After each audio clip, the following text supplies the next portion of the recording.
Is the palace about to reveal that Meghan Markle used the services of a surrogate? Yes, people have been claiming this. I feel like for the last 5 years, I have seen this time and time again. It's about to come out. It's about to be revealed, the truth about the children. And yet it never seems to come. And the question really becomes, why did this start in the first place? Because I always wanted to look back to the instigator of a certain event. What led to all these, you could say, rumors, conspiracies, those sorts of things? And yes, I know people really, really strongly hold to the surrogacy narrative and sometimes even the rent a children narrative. And I'm here to tell you, I am not necessarily a huge fan of either of those because I think there's some pretty good reasons why that might not be the case. But yet at the same time, I 100% believe that Meghan Markle is the reason why these rumors exist in the first place. Meghan Markle likes to play games. She likes to have this control. And unfortunately, many, many times, because of her control issues, it results in other complications that I don't think she necessarily could foresee, or sometimes she just simply ignored because it's more important to her to control things than it is to let the truth speak for itself. So I want to give you guys a little bit of food to chew on today. Yes, I know some people have some very, very, very, very, very, very strong feelings about the surrogacy, rent-a-kids, all these sorts of things. But I just want to give you guys some food for thought, some different perspective to think about regarding this issue. Because I've always been of the opinion that this is just really not the hill I ever want to die on. But we have an actual interesting comparison to what's gone on with Catherine as well. So we will bring that in here today. But if you guys haven't been to Royal News Network, my name is Brittany. I provide y'all compelling royal commentary about the latest news, sometimes the drama going on behind the scenes. So please smash that subscribe button if you will. And I also have an upcoming trip to Scotland with some of my followers. We'll be there in mid-July. It'll be an amazing, amazing trip. We will start in Edinburgh, go up to Inverness, and then up to the Isle of Skye, like some amazing, amazing things. So if anybody is interested in that, we still have some spots available. I will put a link up above. And I also have a deal with Anna Lucia Diamonds, which I have on here, and a Christmas market tour. So if you guys are interested in any of that, all those links will be down below as well. Okay, so on to this story because I know this one is just controversial. And I've done actually a whole video on it where I went through and sort of debunked what I thought regarding the surrogacy rumors. And I still hold that video is good. I actually didn't watch it, but I imagine it is still pretty good because when I Googled it, it still comes up. But it seems to be recently, there's been a lot of fervor, a lot of noise that somehow something's going to come out. The palace is going to announce it. We have all this new detail that, yes, surrogates were used. And why are people so obsessed with this? In part because, as I've heard from many people via Twitter, it's all about the line of succession. If those children were not born of Meghan Markle's body, they do not have a place in the line of succession. And of course, I completely get that. But I also try to be as much as I can a realist. And I was once on the surrogacy bandwagon, but I quickly got off because there were just a couple of things where I was like, yeah, that's a little weird. But, every woman's body is different. So maybe even though you didn't have necessarily that experience, doesn't mean that that's not the experience Meghan Markle had, because every woman's body is different and there are so many things that can happen with people. You would be surprised every time it says, oh no, that could never happen. It does inevitably happen to someone. So sometimes it's better not to deal in absolutes because the human body is a wonderland. And there are so many shocking things. I don't think a single experience or even an experience of the same one within a family or even a friend group can encompass all of womankind. I just don't think that's necessarily possible. But I do understand that, of course, people want to make sure if these children are in the line of succession, they are there legitimately. And of course, there are some big questions about that. And so, how did this all come about? Because this didn't come out of nowhere, because I obviously was on it as well. So I noticed something. So what did we all initially notice? And that was Meghan Markle's own obsession with her own stinking bump. That's where this all started. So let's look at when they were at, I believe it was in Fiji with these particular pictures. And I remember seeing these pictures and remember thinking, I believe you just had a big breakfast burrito. Why are you cupping nothing. So Meghan Markle started this from the jump. This was right after she announced it. They were on their tour of Australia, then Fiji, and then Tonga, and maybe somewhere else in between. And so she wasn't doing part of the official functions this day, but she went out and walked around with Harry. And what you see here is her in a incredibly inappropriate sundress with a slit almost up to her butt, by the way. But also, she's cupping her bump. She is at this point, this was in October when this was announced. She did not give birth until May. So that's November, December, January, February, March, April, May. So she's maybe 2 months along and she is already cupping her bump, which is probably not that much there or doesn't really look anything different than having a big breakfast burrito and being a little bloated afterwards. It's essentially what this looks like. But Meghan Markle started doing this from the absolute beginning, and it was weird. It was really, really weird. And she did not stop. Every time she could, she was cupping it so many different ways. And I forgot to bring up this picture, but when she was at the British Fashion Awards, she was even two-arming it. She has both her arms wrapped around her bump here. We also have this picture over here, both of them. I mean, just the absolute clutching of the bump as if she's carrying the Messiah. She was not. She was carrying the sixth in line to the throne, a child that is technically constitutionally irrelevant, no matter his genetic makeup, no matter what ancestry he has, he is technically still constitutionally irrelevant, Meghan Markle, but she definitely did not think so. And so when she started doing these sort of displays, it was just weird. Everybody thought it was weird. I thought it was weird. I think pretty much every commentator thought it was weird because Catherine didn't do that. Catherine didn't do that at all. There were a couple times where maybe she put her hand on top of her bump, but she really did not make any fuss over it whatsoever. She walked around.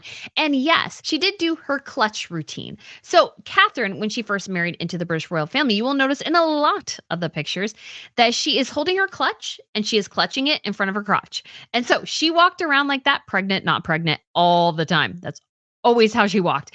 And so it was just, that was in itself also a little strange. Thankfully, I'm so glad Catherine has gotten away from that. I felt like it was just a sort of defense mechanism. She was just overwhelmed about these first days within the royal. She didn't want to do the wrong thing. So she constantly held herself like that. So she was never cupping her bump because she did that when she was pregnant or she wasn't pregnant. So that wasn't bump clutching in the same way Meghan Markle did, because Meghan Markle just took it to this new extreme and everybody was noticing it. And again, we understand that you're pregnant and that's very exciting, but people generally don't go around cupping their bump all the time. I mean, maybe sometimes, touching it, getting excited, all those sorts of things are perfectly reasonable. But what Harry and Meghan always lacked, which we always saw in all their pictures in different engagements and those sorts of things, is that they had a disconnect between what was professional and what was private interactions or displays. This is a private display. If you are with your family, you have just announced that you are pregnant. Yes, this look works. But when you are in public, when you are doing an official engagement, when you are supposed to be on your job, you're supposed to be doing a job, this is generally not how you should be behaving. And so it just struck everybody as incredibly odd. And it's been a while since sort of a major royal was pregnant, but I don't remember this with Crown Princess Mary, Crown Princess Victoria, Crown Princess Mette-Marit, or Queen Maxima. I wasn't really following royals too closely when they were having their children, except for Crown Princess Victoria or Princess Madeline. I just don't remember them clutching their bumps to the excess that Meghan Markle did. It was very, very noticeable. And I was able to pull up this video. This is from an engagement they did in January. And you can see Meghan Markle clutching the bump underneath the bump, clutching her hands underneath the bump. Very different than what Catherine did. And then she sort of does the back haunch thing. And so she definitely made sort of, you could argue, a spectacle about the bump a little bit. And then you get further here, and this is later in event, again, hands under the bump. And I also think this video is interesting just because you can feel Meghan Markle's misery in this moment. She hated royal engagements. She loved the attention, but she hated the process of royal engagements itself. And I feel like this is perfectly evident here. She's just like, I don't know why I'm here. I don't know why I'm doing this. This is so boring. Can't I clutch my bump and show everybody my bump a bit more? Again, that was sort of Meghan Markle's obsession, was with the bump. And yes, we get that and sort of understandable that maybe her back was hurting or something when she did this little routine. But again, it also looks very rehearsed and very over the top. And again, this drew more attention to Meghan Markle's pregnancy than there needed to be. She was drawing so much attention to it. People were wondering why, as if you were drawing so much attention to thing A that you're trying to hide thing B. And so many people thought, well, you're drawing so much attention to your bump that you must be hiding a surrogacy in the background. And while I cannot definitively say for California, because you never know, we can pretty much definitively say for the UK.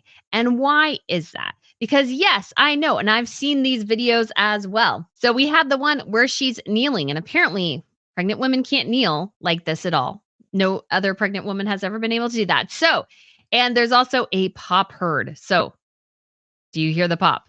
And so here we have Meghan at the Mayhew Animal Clinic, and apparently there was a pop heard as she stood up because her bump popped back into place, apparently. So listen and let me know what you think. It's a moment of truth. Did her bump pop? Or did something fall in the background? Which is a little bit more likely, I gotta say. So it's just interesting to see. Obviously, people noticed as well that her bumps seem to change sizes between different engagements. And then the other video we see quite frequently mentioned, or at least I do on Royal Twitter, is this one because apparently bumps don't shake like that. Apparently, according to people. This could be somewhat an optical illusion, maybe because of the dress. I don't know. But people again say, oh, no, the bump doesn't move like that. So ergo, it must be a surrogacy. But there's sort of one glaring issue with the whole surrogacy argument, which is that it'd be incredibly hard to pull off in the UK because of one sort of simple but massive and incredibly important reason, and that is the legalities regarding surrogacy. Surrogacy is legal in the UK, but if you make a surrogacy agreement, it cannot be enforced by law. But if you use a surrogate, they will be the child's legal parent at birth. So what does this mean? This would mean that Meghan Markle would have to adopt her own child. Yes, because she is not the legal parent at birth. So the surrogate is. And so because of that, Meghan Markle essentially would have to adopt her child. So if the surrogate is married or in a civil partnership, their spouse or civil partner will be the child's second parent at birth, unless they did not give their permission. So if you use a surrogate and they are married or have a civil partnership, that parent is the child's other parent. So it would be entirely possible that Archie could be born via surrogate and not be Harry and Meghan's child legally. That is a huge, massive hurdle to undergo. And I believe somehow that would be made clear to the public. You also have a lot of issues with that. So legal parenthood can be transferred by parental order or adoption after the child is born. And if you want to be a stick in the mud in this instance, and you are the surrogate, and maybe you want to try to extort money, if there is disagreement about who the child's legal parents should be, the courts will make the decision based on the best interests of the child. So you are taking a massive, massive risk if you go down the surrogacy route in the UK if you are Prince Harry and Meghan Markle. There's a reason why most surrogates are based out of the United States, and that is because we have very, very lax surrogacy laws here. It's really the wild, wild west, to be quite honest. There have been a lot of snafus, like really, really ugly snafus. Like there was a woman in California and she was serving as a surrogate, and then she happened herself to get pregnant with her own child. It can happen naturally.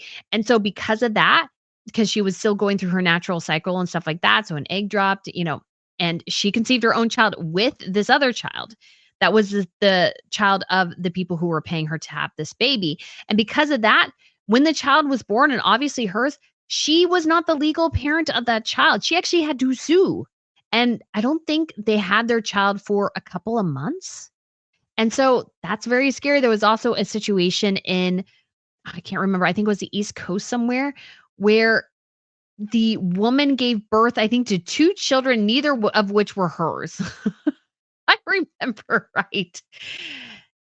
Awful, awful things. And then you're like, well, the child is not it is legally theirs, but the child is biologically mine. Because there are a lot of snafus, because the IVF industry is not heavily regulated in the United States, there's a lot of issues that can come up. Now, I will say 100% that I believe it's entirely possible that Harry and Meghan used IVF, not to mention the fact I think it's extremely likely that they probably used sex selection for their second child. Now, I don't know that for sure, but to me, that seems more apt. But because of all this, again, surrogacy in the UK would be incredibly difficult. You're taking a lot of risks. And even if the child is born in the US and transferred to the UK, you're dealing with a lot of potential risks of not being able to get the child's passport. The child is too old. There's issues, health issues, all sorts of things. Lots and lots of things can happen between that. So, really, to be honest, it's highly unlikely. But again, like I said, Harry and Meghan could have used IVF, and I think they did probably, especially for Lily. But also, I think it's entirely possible Meghan patted her bump at times. Because, yes, things seem to move at an engagement or two. And I think the reason is Meghan Markle, and we've seen this over the years, is an incredibly vain, vapid, and narcissistic person, in addition to, I believe, being somebody who is quite controlling. And those are just my opinions. You can have your own. But I think because of this, she wanted to always portray the perfect image in her mind. Now, messy bun at an engagement, I don't think is perfect, but in her mind it was because it showed her relaxed California vibe. Or the other possibility is that it is true that she did sort of want to draw hate to herself, which is entirely possible, by the way. But when it comes to the size and makeup of her bump, I can totally see Meghan thinking at this moment, oh, my bump doesn't look very good, because Meghan has a challenge, which is that Meghan has a pretty unique body type for women, especially. She has very long, spindly, tiny limbs. And all of her weight is carried in her midsection. Well, she has a very short and yet sort of wide torso with no waist. So she has a very tricky figure. So I think her pregnancy could result very differently than what many women experience, because I think her body type is just something that's not that common. She won't look like a woman who has an hourglass, a pear shape, all those sorts of things. And even her leaning down, yes, you could say it's unusual. Most of the time it was when she was about 5 months pregnant. And some people are like, oh no, I could never lean down like that. That might have been your experience. That may not have been hers. But you also got to think too. I know some people are like, oh, well, she kept her legs together. And, if you're pregnant, you can't do that. But Meghan had really unique and tiny limbs. So it's possible that she could, because of her body composition being so different than, you could say, the vast majority of women. It's entirely possible, because I think the definitive, oh, it could never be X, is always a little suspect. And the reason that is because the body is so incredibly dexterous and everybody is so incredibly different that the physiology can vary so much that yes, that might be your experience or even the experience of the vast majority of people that you know, but it may not have been hers. So I think that always should be brought into account. So we've established that Meghan Markle sort of fueled this in the beginning by clutching her bump, maybe patting it, and drawing so much attention to it. People were wondering what was going on. And then you get to the birth, where again, everything was dialed up to 11 because Harry and Meghan lied about when Meghan went into labor. Now, what's interesting is how they describe it in Harry's book, which, yes, I have here. I was forced to buy this because I had to listen for review purposes to his conversation with Gabor Mate, which was awful, by the way. It was so, And this book, if you've never read it, it's like, reads like text messages. It's like so brief. And the story of Archie's birth is suspect, and it's odd. So he says, Meg was so calm, which she's always calm because Meghan is always perfect. In Harry's world, Meghan is always perfect. Never forget that. I was calm too.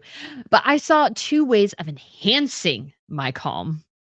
1, Nando's chicken brought by our bodyguards. 2, a canister of laughing gas besides Meghan's bed. I took several slow penetrating hits. Meg bouncing on a giant purple ball, a proven way of giving nature. And a capital N in nature, I just realized. That's weird. A push, laughed and rolled her eyes because she's probably thinking, I married a moron. I married a moron who's getting high off the nitrous gas that is supposed to be for me in labor. He sounds like an idiot. He sounds like a terrible husband in this bit, to be quite honest. And again, capitalizing nature, but that actually plays into something I was thinking. Took several more hits, and now I was bouncing too. Yeah, because you were high at your own child's birth, Prince Harry. Bravo. And it goes on to say, when her contractions began to quicken and deepen, a nurse came in and tried to give some laughing gas to Meg's, but oops, I did it all. There was none left because, yeah, her husband got high while she was in labor. If my husband ever did that, I would kill him. Don't, no, no. The nurse looked at the tank, looked at me, and I could see the thought slowly dawning. The idiot did it all. No, that's not what we said. Gracious, the husbands had it all. No, I think she was thinking idiot, Harry, because I think most people were thinking idiot because that is a stupid thing to do. Very, very stupid. Very, very, very immature, by the way. Bravo. Great dadding right there.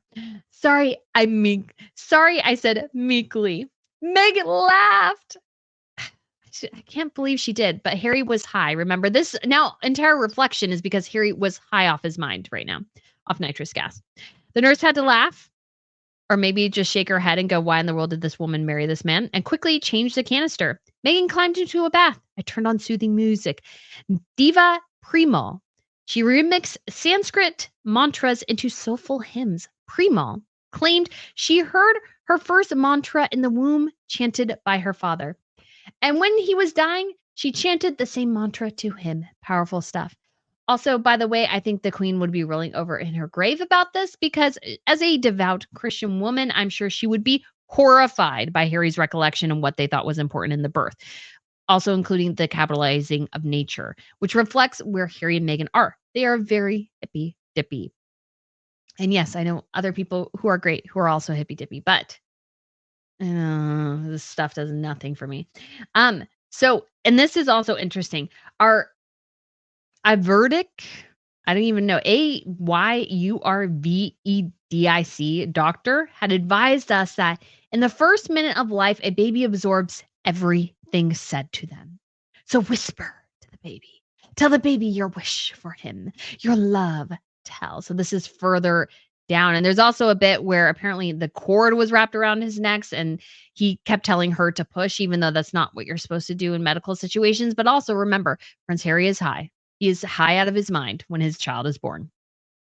Great dadding there. But I wanted to point out this whatever doctor, because when it comes to Meghan and the birth of Archie, one of the things that really annoyed people was that when it came out on the easel, there were no signatures of doctors who had taken care of Meghan Markle. And that was because Meghan had done this whole thing about insisting highly that her entire medical team remain private and secret. And that is technically her right as a individual patient to do that.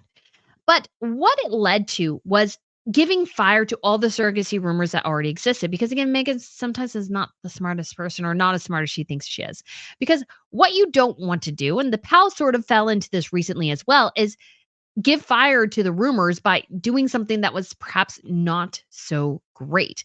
And Meghan exemplified this in the fiasco birth of Archie because she insisted on everything being private. She didn't want to tell anybody who her doctors were. She didn't want to use the Queen's doctors. Why? Because Meghan Markle craves control. She hates it when things are out of her control and she doesn't have control over the narrative because she thinks she can steer her own narrative perfectly every single time, but it just never, ever works. It never, ever works the way she wants it to. It always goes bad. It always goes sideways. And this, again, situation is a perfect example of that.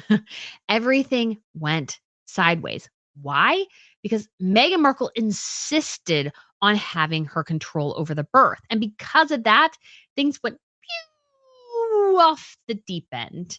And that just wasn't going to work. All it did was tell people that she couldn't reveal the information, ergo, we can't verify anything they told us about the birth. And I think that's somewhat true as well, because what we know about Harry and Meghan as well, I think allegedly, or at least what I can tell, is that they are liars. They tend to lie a lot. And they lie to protect their narrative and their self-imposed delusions. That's why they lie. They lie to influence their self-imposed delusions. And because of that, they end up paying the price because they can't do the simple thing, which is just to tell the truth or just to go along with what everybody else did. Meghan Markle got in trouble not because she wanted to keep her medical team private, really, or because she wanted to give birth at Portland or because she didn't want to take a picture, but because royals always do those things. Take the picture right after birth.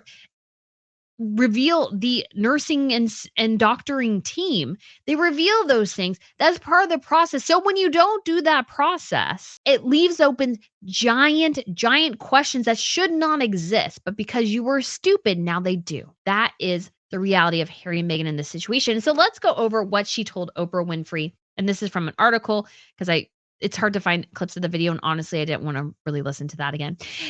Let's read some of what she said because I think it's very interesting to discuss here. It says Meghan, having already explained that it was the royals' decision not to give Archie a title, which also meant he wouldn't have security, which is all wrong. He wasn't allowed to have a title. He was not covered under the letters of patent at the time he was born. He was a great grandchild of the sovereign, which meant he didn't get a title. That was changed, though, for the Wales' children because they were going to be the children of the future king. They needed to be princes and princess upon birth because that is what they would inevitably become because their father is going to be king. Harry and Meghan's children do not have the same thing. So they weren't going to change that. Of course, now they've adopted it because they could.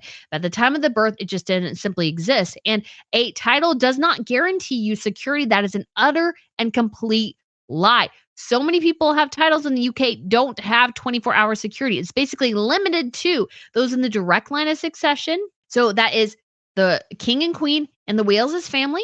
Everybody else is sort of left to fend them for themselves unless they're at an official royal engagement. Then they get some security. If not, they do not. So Princess Anne lives on her estate without 24-hour security. Maybe she pays for her own, but that is her prerogative. So it goes on. We weren't asked to take a picture, which I think is a bald-faced lie.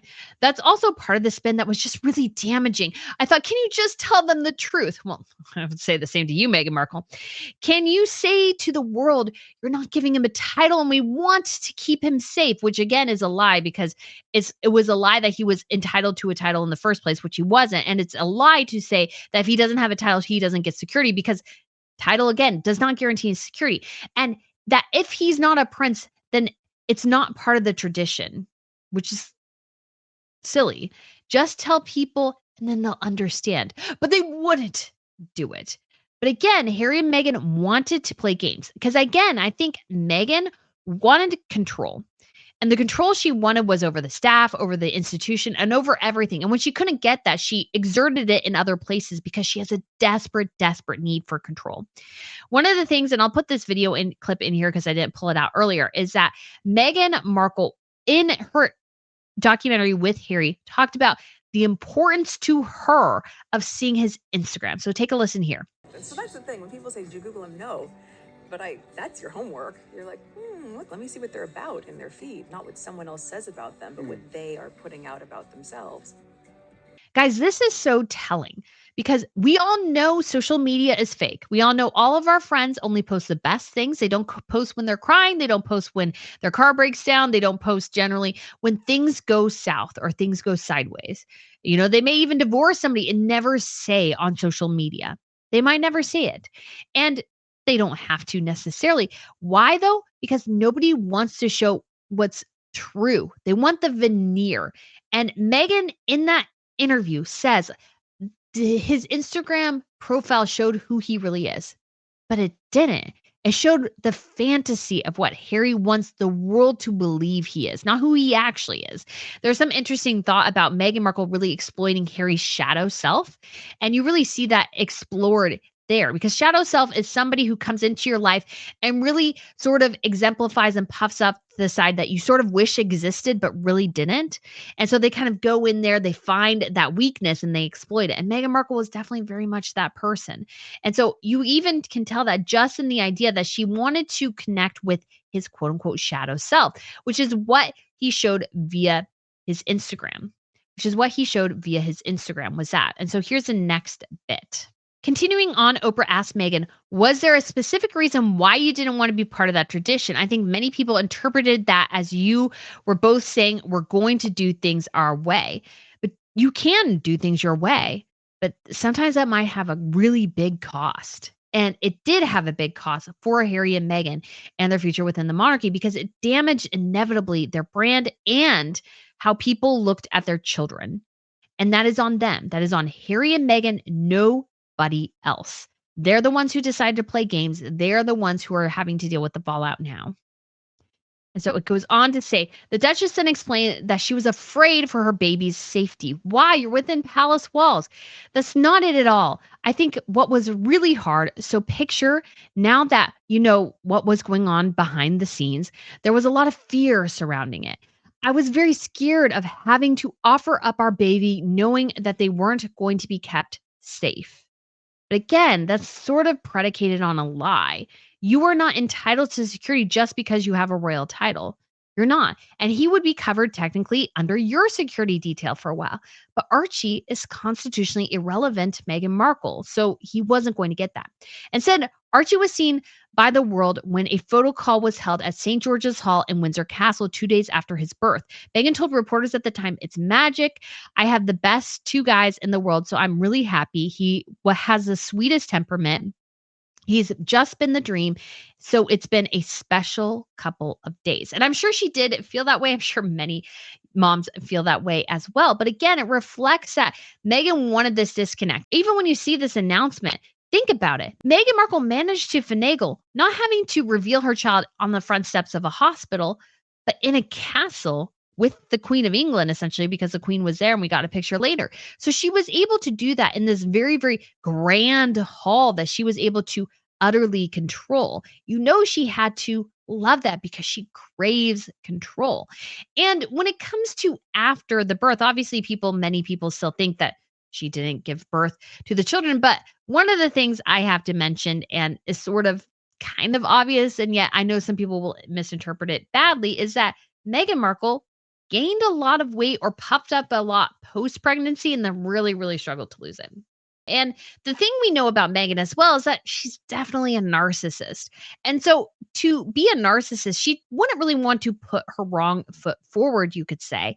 And so I imagine this particular engagement was really, really hard for her because she was there with Catherine, who's had 3 children, and fit in a dress as she wore post her second child. And then Pippa Middleton, who maybe have had her first child by this point, but who is exceedingly tiny. And Meghan, part of this is the outfit she chose because it's sort of the skirt hit her at her widest part. And so it sort of makes her look even bigger. But compared to Pippa and Catherine, Meghan Markle looks really big here and really, really puffy. And she's just somebody who wouldn't want to show this to the world if she didn't have to. She couldn't control it. And so I think she's too, again, narcissistic. Now, some people will tell me, but she was taking lactation pills. That's a bit of a stretch. That's a really, really big stretch. So I don't think that's true. And she had the same problem really with Lily as well. And that's definitely evident in this particular picture. This was Harry and Meghan at NYC about, let's see, Lilibet was born in June. This was November. So this is 5 months after birth. Meghan's still carrying quite a bit of weight. You can tell her face is really, really puffy. And this dress doesn't fit well. And so it's sort of digging in her to her back. And I'm not trying to capitalize on this or highlight this just because, but to show that she definitely gained weight with her kids and definitely struggled to lose it with both of them. Because months later, she was still carrying around a lot of extra weight. So it gives a lot of foundation to the idea that, yes, she did carry her children. So we know all this. So why do all the surrogacy rumors still exist? There's a couple of different reasons.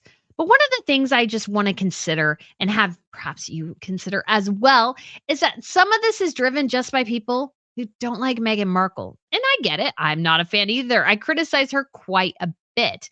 But I don't think the surrogacy thing is going to go anywhere. We almost see it like the UFO thing. Like they keep saying all the time, oh, we're going to get this next big breakthrough. Wasn't it Tucker Carlson who was like, I have something, I'm going to reveal it. And then it was nothing. And the US government going, oh, we had this big thing to reveal. And it was really nothing, that they had some unidentified flying objects that they were tracking, but that was essentially it. Like they had nothing concrete. And I feel like I see people saying all the time, oh, the details are going to come. It's going to come out. It's going to come out. It's going to come out. And it never does, or something is just very banal or doesn't really say anything. And so when we consider the situation, yes, obviously people have different interpretations of some of the videos I've shown and everything. But I think it's a good thing to know that sometimes we're just looking so hard for something, we see it when it really isn't there. We almost see this too with the situation with Catherine and the photoshopped image. People were looking so hard for things that they missed that it was even there. And the question becomes then, well, how do you fix it? How do we answer this question? Because people are like, well, if they would just answer this would all go away. But I think the honest truth is that it won't. And we see this interesting comparison actually with everything going on with Catherine right now and after the reveal of her cancer diagnosis. Because we've seen, because people started with the hashtag where is Kate, that was the Sussex squad, and that grew and grew. And then we had the Mother's Day picture, which sort of drove everything up to 11. Again, it was sort of like Harry and Meghan. The palace, Catherine and William, I'm not sure exactly where the ball was dropped somewhere, but somebody made the mistake of thinking, well, they don't need to look too closely at this picture and just release it rather than making the necessary edits to make it the best it could. Because instead of sort of shelving all the concerns that were growing via the Where is Kate, they sort of magnified everything. Again, it was a mistake that I'm sure they wish they could take back. But much like Harry and Meghan, although I think their mistake was more malicious in some ways, you could say, is that they deliberately misled people about various things regarding her pregnancy. And then when Meghan Markle made such a fuss over her bump, that it started the surrogacy rumors, and then they dialed up everything to 11 by trying to be tricky and sneaky about it during the process of her giving birth. That is where they really just dialed everything up to 11. If they had done all the traditional things, everything might have sort of ended there. And because of all these things, there's some people, especially those who are entrenched in their beliefs or just don't want to hear anything else, to say, well, I don't care what the proof is. I'm just still going to believe what I want to believe. We sort of see this right now in Christopher Bosie, who is obsessed with proving that the Sun video of Catherine is fake. I don't quite get why. And I'm like, is that really the hill you want to die on, buddy? Is that really like, who cares? The Sun isn't one out 200 grand if it's not accurate. Like, who cares if it is? Like, is that really going to earth shatteringly change things? No. And honestly, yes, the surrogacy question does have much graver implications. But at the same time, I don't think people are going to get the answer that they want. And even if they get an answer or something that seems to prove that, yes, Meghan Markle gave birth to her children, I still think a good portion of people just simply won't believe it because they don't really want to. So unfortunately, Harry and Meghan have let this ride for way too long.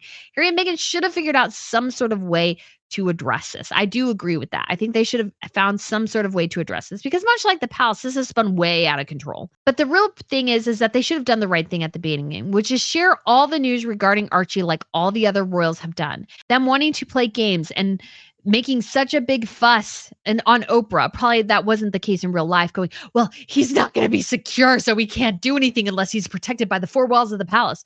No, he was going to be perfectly fine, guys. All the UK wanted to do was celebrate your children. You denied them that.